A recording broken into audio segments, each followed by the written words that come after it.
Bonjour les Gémeaux. Je vous retrouve aujourd'hui pour une mini guidance un peu contemplative, un peu introspective. J'avais envie de voir quelle énergie il fallait que vous laissiez pour laisser place à une autre qui arrive. Vous n'en aurez pas qu'une nouvelle en 2022, mais je trouve qu'un travail avant de trouver des nouvelles énergies d'hiver, c'est important le travail de voir ce que l'univers en fait vous envoie comme signe pour dire ben ça serait bien que vous lâchiez prise là-dessus. Donc on est parti, petite guidance, un peu d'introspection, un peu de méditation. S'il te plaît Gaïa pour les Gémeaux. Les Gémeaux, donc quelle est l'énergie que les Gémeaux doivent laisser derrière eux et travailler là-dessus sur les quelques semaines qu'il leur reste avant l'arrivée de la nouvelle année. Quelle est l'énergie que les Gémeaux doivent vraiment accueillir, travailler sur cette nouvelle énergie qui vient à eux.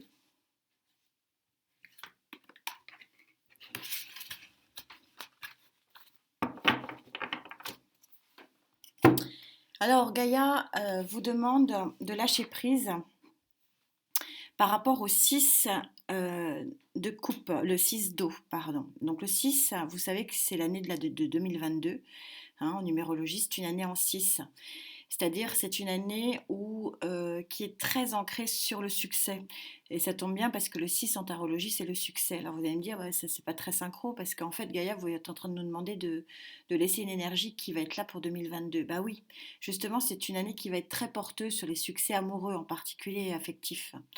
Et donc, elle est en train de vous dire que peut-être que le travail sur cette volonté, moi je le ressens pour certains d'entre vous, cette volonté de réussir sur le plan affectif et émotionnel, vous mange beaucoup, beaucoup d'énergie.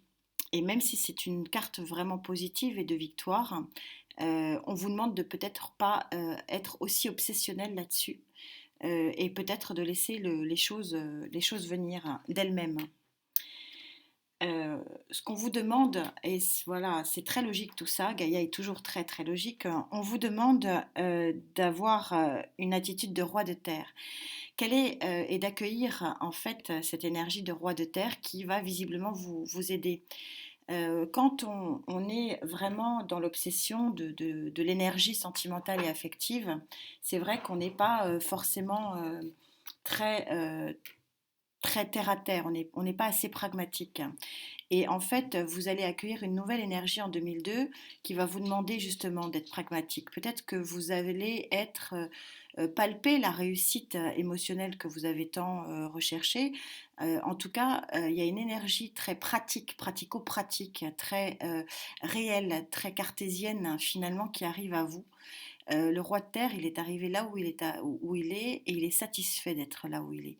Et peut-être qu'on est en train de vous dire que peut-être de voir la bouteille à moitié vide, vous allez pouvoir accueillir un autre sentiment qui est de voir la bouteille à moitié pleine, puisque le roi de terre, il est très, très, très optimiste et très positif. Et peut-être parce que vous pourrez être avec cet optimisme-là, parce que peut-être que vous allez toucher effectivement la réussite tant espérée. On va essayer de demander au rider de préciser ça, s'il vous plaît, mes guides, pour les Gémeaux. Quelle est l'énergie qu'il faut laisser? Quelle est l'énergie qu'il faut accueillir? L'énergie qu'il faut laisser, donc cette obsession de vouloir réussir, son état affectif, bien que ce soit très très beau, mais peut-être ça va à l'encontre des énergies du moment pour vous. Et l'énergie qu'il faut accueillir, une énergie très pragmatique, très cartésienne, très réaliste.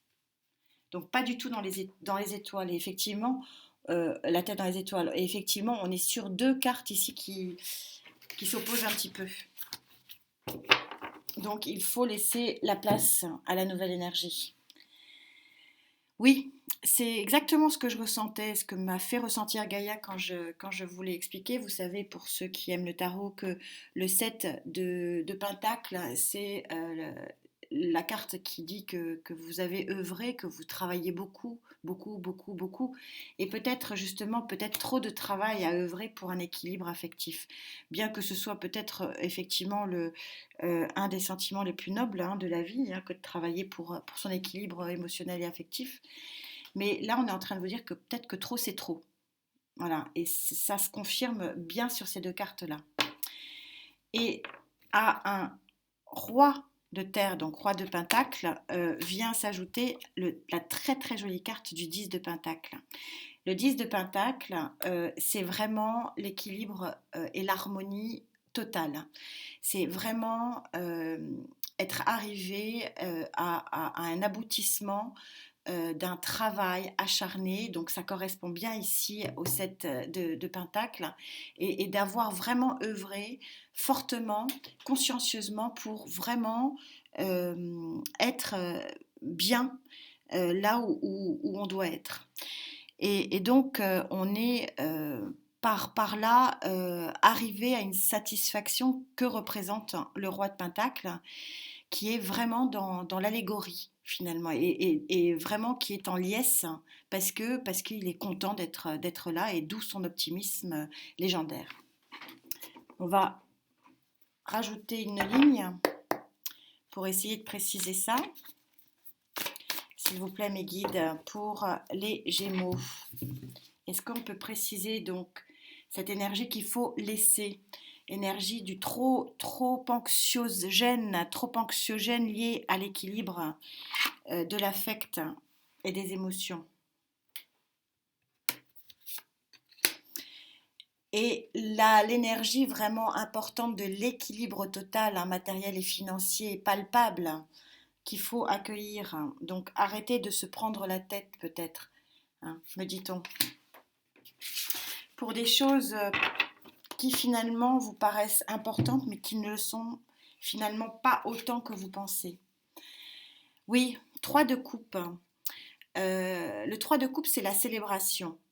Dans sa version positive, on célèbre avec des amis la réussite de quelque chose. Dans sa version négative, pour ceux qui me suivent, vous savez que je n'aime pas être toujours...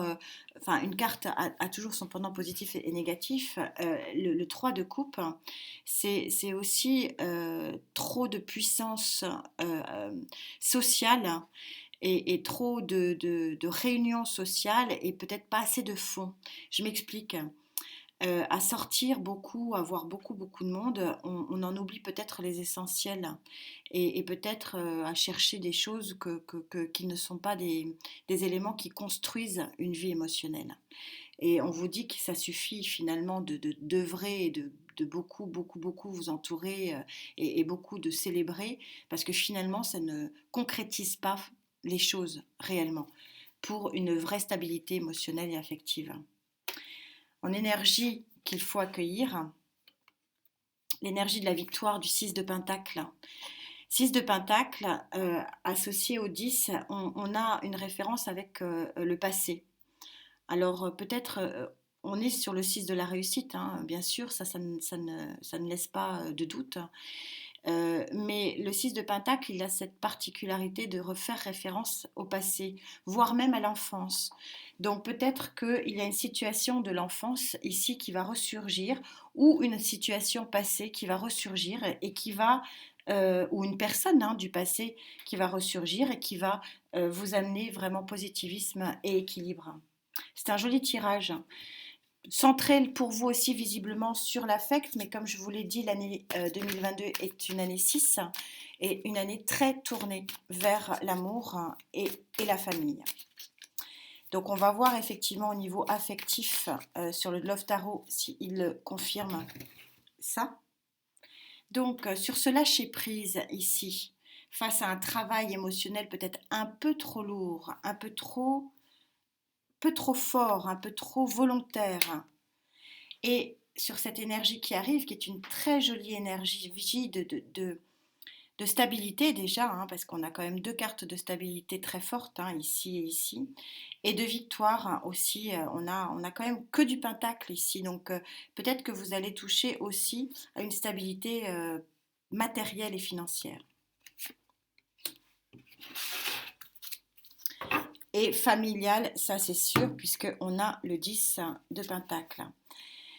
Voilà, alors on est complètement synchro. Ce qu'il faut lâcher, c'est le 8 de Pentacle. Le 8, après le 7, c'est le 8. Donc vous voyez qu'il joue. C'est exactement ce que je vous disais quand j'ai sorti la carte du 3 de coupe. C'est bien les relations et c'est super, mais est-ce que vous enlisez pas euh, dans ces relations multiples pour oublier que vous êtes seul? C'est un petit peu la question qu'il faut se poser. Parce que finalement, rien ne se concrétise et c'est que c'est bien de s'amuser, mais c'est aussi bien de construire. Et c'est bien là la nouvelle énergie qui vous dit que vous allez construire. Il y a quelque chose, une vague énergétique qui va vraiment vous porter vers la construction. Et regardez, c'est confirmé avec un page de coupe ici. Et vous savez que le page de coupe, il a la particularité d'amener une nouvelle coupe, quelque chose de nouveau, un message souvent qui est un nouveau message totalement euh, neuf et inconnu et qui permet très très souvent un nouveau départ. En tout cas, c'est un très joli tirage qui me donne vraiment envie de voir les projections. On se retrouve avant pour bien sûr les guidances de décembre. Je vous souhaite de bien vous porter, de faire attention à vous. C'est essentiel et on se dit à très vite. Namasté.